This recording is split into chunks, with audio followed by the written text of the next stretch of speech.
Hey everyone, this is Steve coming to you again with yet another Down Below on the road. Don't worry, Ian is still here with me. I have not thrown him out of the car yet, and honestly, he's in the driver's seat, so I'd be more likely to go out the window. I did not really think that one through entirely.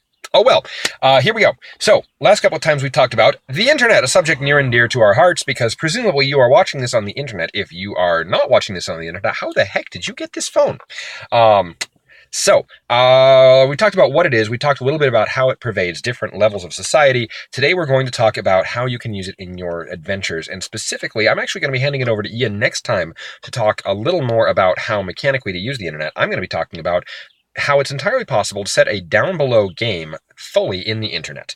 You can do this a couple of ways. The first way is actually very simple. If most of the work goes on the internet, it does not matter how you are accessing it. If most of your investigation, interaction, and conflict happens on the internet, whether it's through message boards, through VR, through full immersion, even through direct neural interface, which I'm touching the back of my neck because traditionally in Cyberpunk, that's where the data jack goes.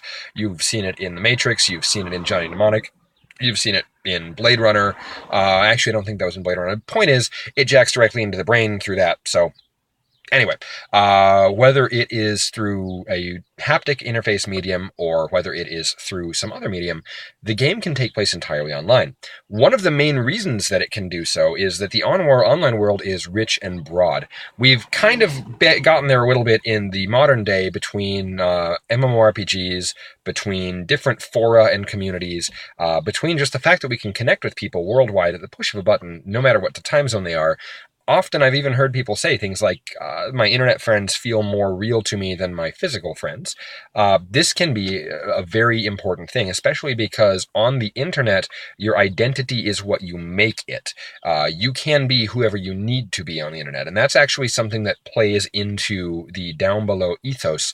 There are plenty of people who might live in comfortable first world situations. They fit into the society, they do what is expected of them, they have their physical needs met, they haven't lost anything, but they still have an emotional or persona-based need that they are filling basically through their internet presence.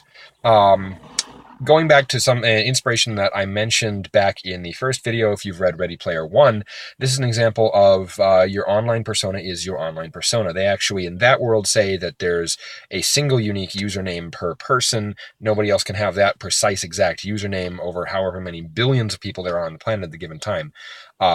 And your avatar is who your avatar is. If you present as someone, you are usually taken at face value as that someone. Yeah, sure, if you're an overly muscled, sword-swinging barbarian, that probably says a few things about your personality, but it might just say that you've customized your avatar to work with your favorite online role-playing game and don't feel like taking it off when you are going to deal with bulletin board issues.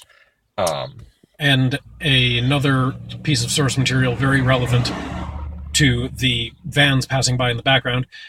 Our source material for Down Below also refers to Halting State, which is a Charles Stross novel which uses an online world as the medium for a lot of the story.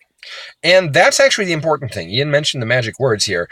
The important thing is that the venue you choose, whether it's the real world or the online world, is the medium, not the story. Sure, if you're dealing with things online, you're probably dealing with virtual goods or information as opposed to real actual goods. But the story is the same. The medium is just different. Your character's identity is what this says it is online, but at the same time, it's just as real for the purposes of that story. If the online persona is affected, then the online persona is affected. You can set entire games set inside the shell of your favorite MMORPG. You can set entire games following people through the net using various form handles, or you can even have games that jump back and forth between the real world and the online one. And Ian's going to be talking some more about that in a bit. For today, that's the basics of what I've got. Now, as always, if you'd like to hear more, either stay tuned and we'll get there, or if you have something specific you'd like to hear about, let us know in the comments below. Don't forget to support us on Patreon so that we don't have to resort to filming in a van next time. Ha-ha! We'll see you again when we fall through the cracks.